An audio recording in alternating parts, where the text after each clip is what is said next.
I guess we want to then dive into why do you feel a certain way at the end of the day. And we've got these four hormones which we secrete throughout the day, which you may or may not have heard of, but like most of them are pretty common. So I'm sure you guys would have heard of them at some stage. But we'll go through a little bit of an explanation of them as well.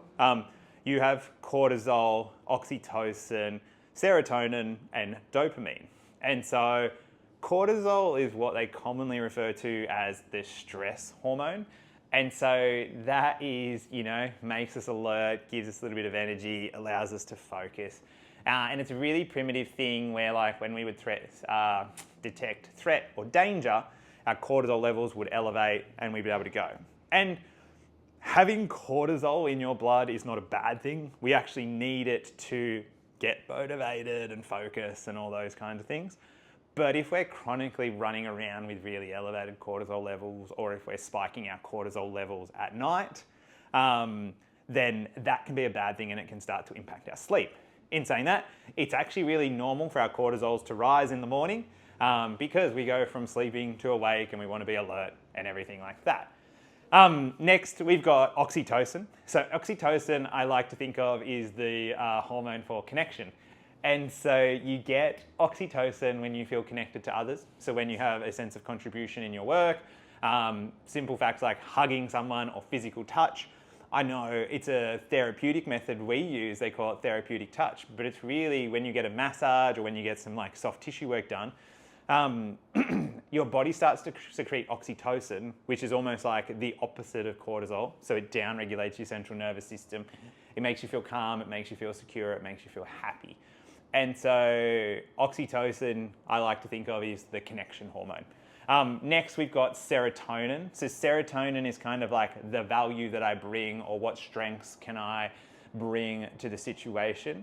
And so, that is like setting goals, setting like planning out for the future. And then we roll into dopamine, which is the reward hormone or the pleasure hormone. And so when we accomplish a goal, and something I didn't realize about dopamine is, especially with habit formation, is you actually get 40% of your dopamine secretion just from the planning of an activity. So going through the ritual of doing something without even having to do it. So on the very least, like you could put out your joggers and your running gear that night, go to sleep, you get a big surge of dopamine, so you won't go to sleep feeling happy. And you don't even have to get up and run in the morning. So that's a nice little tip if you really struggle to get motivated, especially if it's winter and it's cold outside. So, once you know about those little hormones, you can start to put together a little tab. So you've already started journaling or writing down how you feel at the end of the day.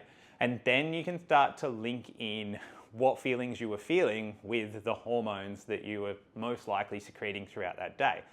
And then if you do that over the course of the week, so you just go Monday, Tuesday, Wednesday, Thursday, Friday, Saturday, Sunday, and then you go serotonin, oxytocin, cortisol, oxytocin, serotonin, dopamine. You can do whatever level you want. You just start to write down certain days, what feelings you had, and link them to your hormones. Then you can start to get a good profile of what hormones you're more likely to be secreting on a day-to-day basis.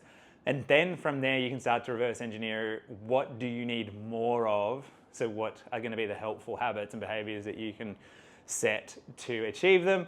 And also what are the negative ones that you want to sort of start to cut out?